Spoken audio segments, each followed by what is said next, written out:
2020, amidst global upheaval, a group of American archaeologists ventured into the Mesopotamian desert to uncover the secrets of ancient Babylon.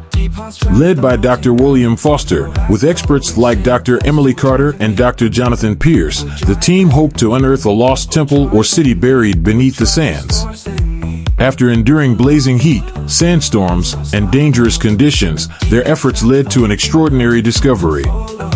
While excavating suspected temple ruins, Dr. Sarah Adams noticed a flat, smooth stone partially buried. "Dr. Foster, take a look at this," she said excitedly.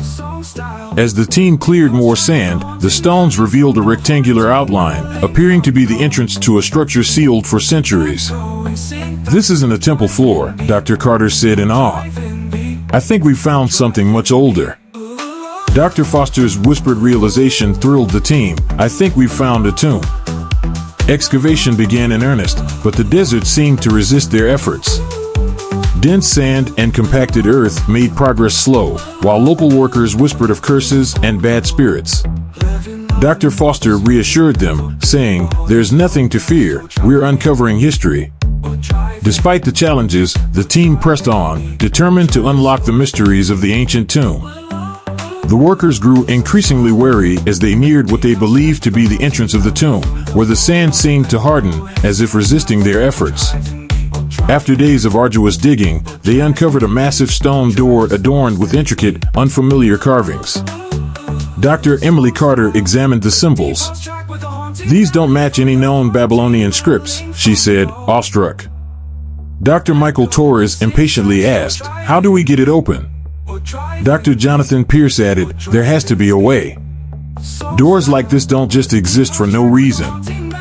Despite using levers, pulleys, and brute force, the door remained sealed, heightening the unease among the workers, who began to mutter prayers and keep their distance.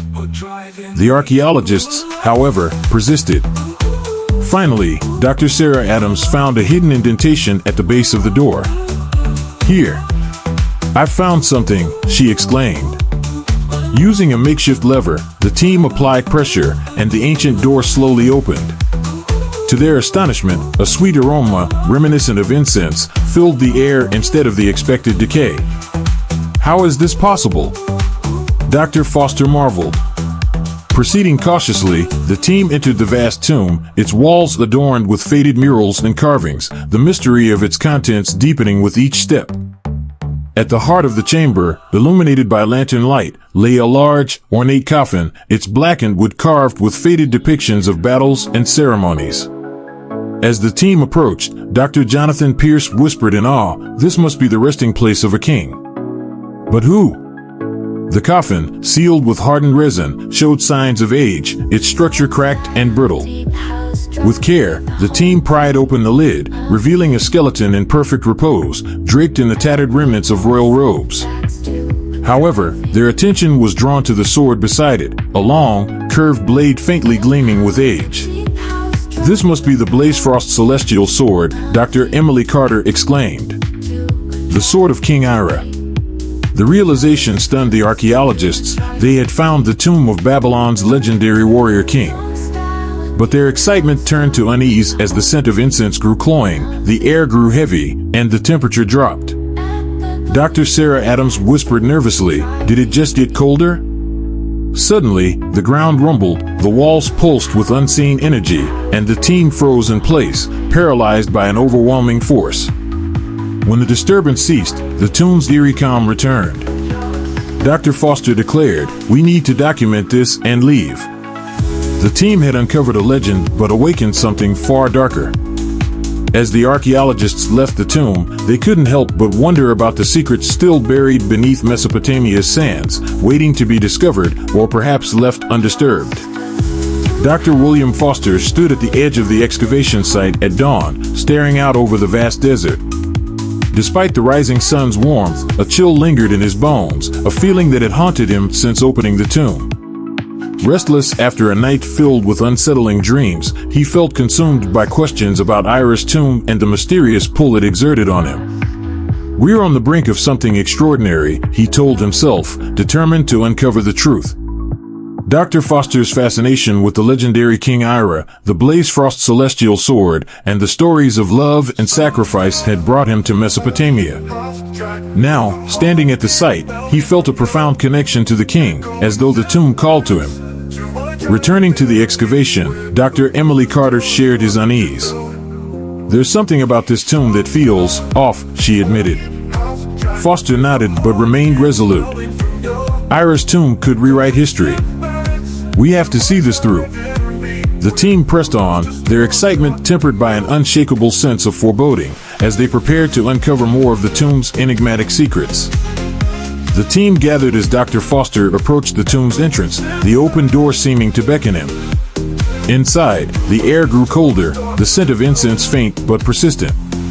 At the chamber's center lay Ira's coffin, untouched, but Foster's focus was on the Blazefrost celestial sword beside it.